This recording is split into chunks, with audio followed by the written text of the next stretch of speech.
Gladiator. Did you kill last week? No. Did you try to kill last week? Yeah. Now listen, this is your last week of unemployment insurance. Either you kill somebody next week or we're going to have to change your status. You got it? Yeah. Sign. Hi, welcome to Manifesting Naturally, where we, think about the 12 laws of mind and how we manifest naturally, and we're doing it all the time. It's like the air you breathe, You can stop thinking if you wanted to, unless you're dead, and even then, you're just stepping into another body, have some more thinking to do. You're always thinking. And imagination's tied to thinking. So if you speak something, then you've already thought about it and imagined it, and it's wrapped around your heart.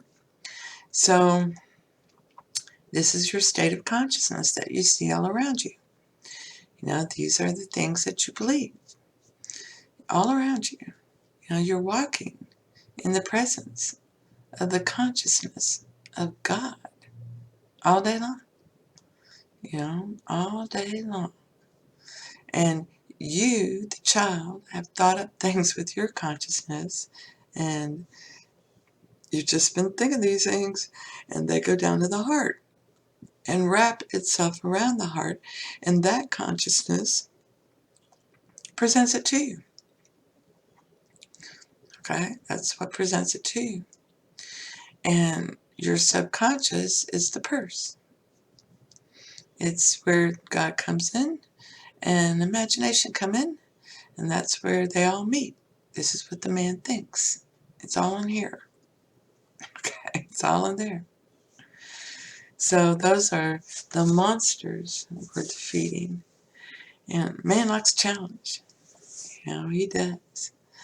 And tell me it's impossible. Watch me do it. People love that. You love that. I love that. Tell me I can't do it. Watch me do it.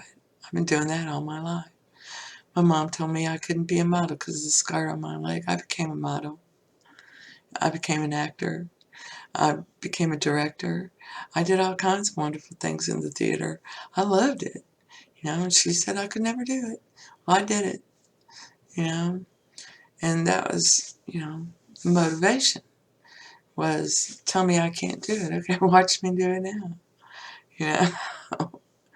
And then you find something you really love, and you love these other things, but I didn't want to be a model forever, So acting, yeah. But then, came the time to be a mommy. And these are the things you manifest. And some of these things you set into place when you're very young. I'm dreaming of Prince Charming. For me, that was Clark Gable. My husband looked just like him. And his voice, it was perfect. Deep and sexy, just like Clark Gable's. It's wonderful. So these are the things you don't realize until you come upon these laws and you look back. And you see the bridge of incidents that led you to all these things. You don't just do that with your manifestations. Do that with your life. That's what the book of Exodus tells you. Look at all your thoughts and beliefs and get rid of the ones that you don't like. It's your mind. Take control. And this is what you take control of, not the circumstances, conditions, events, and people in your life. You take control of your mind. And that in turn controls your life.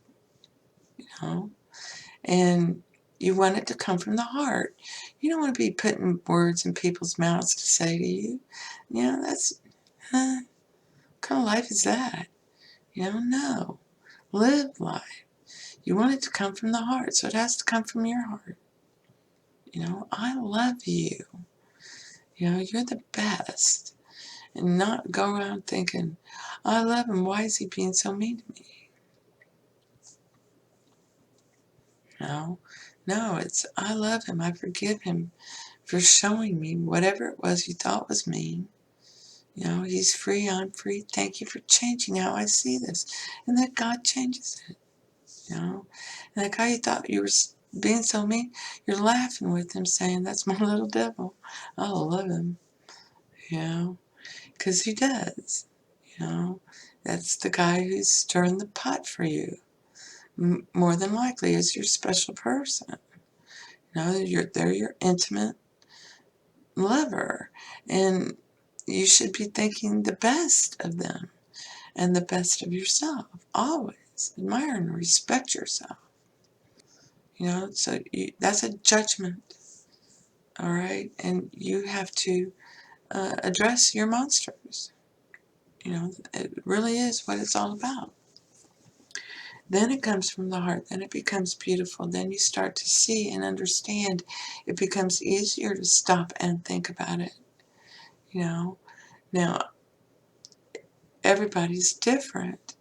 So it's about naturally doing this like you would like a little kid. You know, so for me, you know, it's not natural to say, I'm going to revise this. For me, it's now, I know he didn't say that. I know what he really meant to say was, because when I looked back on my life, I saw how, you know, there was a time when my husband told me that he would never cheat on me again because of AIDS, and he didn't want to kill his family. And he was really quite happy with himself, you know. And he left the room and I started crying. And I was like, why can't it just be because he loves me, you know? And then I thought, you know what? I know he loves me. That was just his way of saying that. I know what he really meant to say was, because I love you, Rita, and I wouldn't do that, you know. And I cried, but that was my forgiveness and revision all in one. You know, so when I looked back at certain times in my life and looked at it, then I could see how I naturally did it. So then I started revising that way, and man, they know you quite intimately, you know. God, He knows you very well. And your imagination is part of you. Don't separate Him. He knows you very well. He knows you. Okay? He knows you. But He's quite literal. So if you say, I can't do that, that brings a feeling of defeat. But if I say, I am not climbing that ladder, that's, you know, being quite confident you're not going to climb that ladder in your mind, but in the one that goes down to your heart, but she's confident. There's a ladder. She's climbing it. There you go. You're climbing a ladder. So it's really about the feeling, which is the biggest nugget from Neville Goddard ever. You know, feeling is the secret. He meant touching in your imagination because that's how he used it. But it's really about the feeling, because all our different feelings and emotions come from the feeling of love that got split. It got split in two, and then got split more, split more, split more, split. Bad, anger, frustration, you know, these are all the same thing. You feel bad, okay, or you feel good.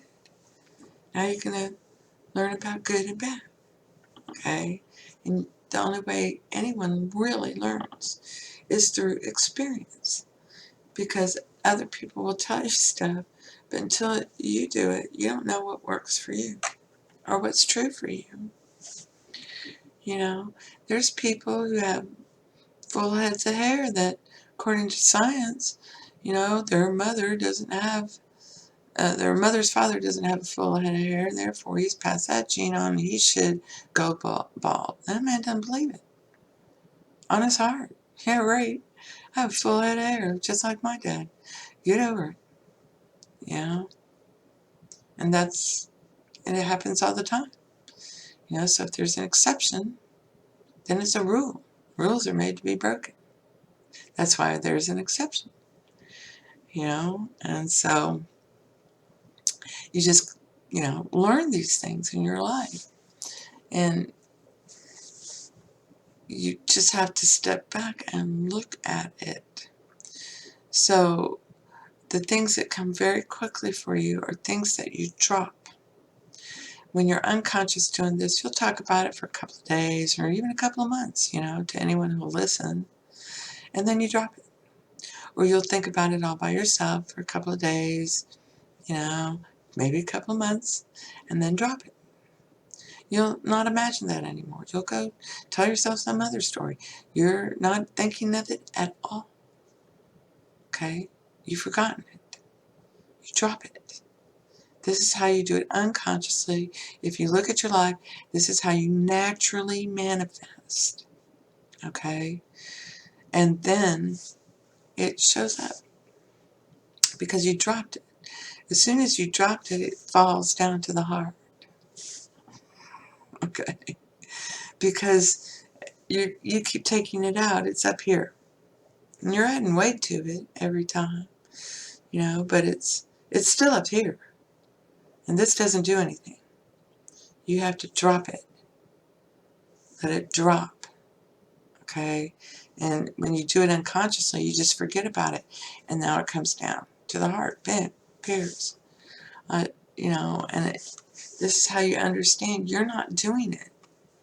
You're not doing anything but thinking. Okay? Thinking. And you'll notice your response. Oh my God, look. You know, I did this with Stephen King's book, Christine. Anyone who came over for a couple of months, have you read Stephen King's new book? Oh, it's so good. You know, I think John Carpenter would be great at making this movie. He'd be the director, he'd do the music, just like he did with Halloween. He'd do it all. He'd do it all, and I know he'd pick the perfect actors. It would just be great. And he'd stay close to the book. It'd be really scary. It'd be really good. You know, it'll be great. You know, and we would talk about that, you know, and then I dropped it. I told everybody, basically. You know, I'd finished reading and I didn't think about it anymore. 6 months later, here's the movie Christine. John Carpenter did it all, and he did pick the perfect actors. And it's a cult classic to this day. You know, and it's great. Check it out. Now, I imagined that. You know, I thought of it, but I don't bring it to life. I'm not the one who presented it to myself. Okay, God did it. He got all those people cooking and working and going, and he was doing it before I ever imagined it. Okay, he had started it, you know, and I was just and spinning a story. How many other people were spinning a story like that? I don't know. You know, but the story got spun. You don't do it. God does it. Okay? And he goes up into your head, says, okay, let's make her look at disbelief and disbelief because I really want to get this off of me. Okay? So you go on an adventure, the bridge of incidents. You know, you go live your life towards that desire, trusting in God. And that's, you don't even know you're doing it. You're unconsciously doing it. So when you look back at your life, you can see these things. So then apply. Okay, I'm going to talk this up for, you know, a couple of days. You know, that I'm this or that or whatever, you know. And now I'm not going to think about that anymore. But now you're consciously doing it. Okay, so it's like, where's the bridge of incidents? You're on the bridge of incidents. Yeah. You know, talk it up a little more, you know, and then drop it. Okay? Think of something else. And think a better thought. Go think about work. You know, go think about something else. Go think about God. If you're alone, And it starts to creepy, crawly up. No, I didn't think that. I thought you don't think about it anymore. You drop it, okay? And it's gonna come. The seed's been planted, it's already on the way. But there are other people involved in making that happen. All right, so they have things to learn, and desires to have fulfilled, and they're all got pulled together to make this story. You just wish everyone the best, and you do your best. If you study these 12 laws of mind, you're studying the nature of your being. You can't get away from these things. They are who you are. This is how it works in your mind. Okay? It's a thinking game you're playing. And you win. You're the winner at the game of life, so you win at everything. So I hope this helps. Blessings to you. And thank you. Thank you for being you.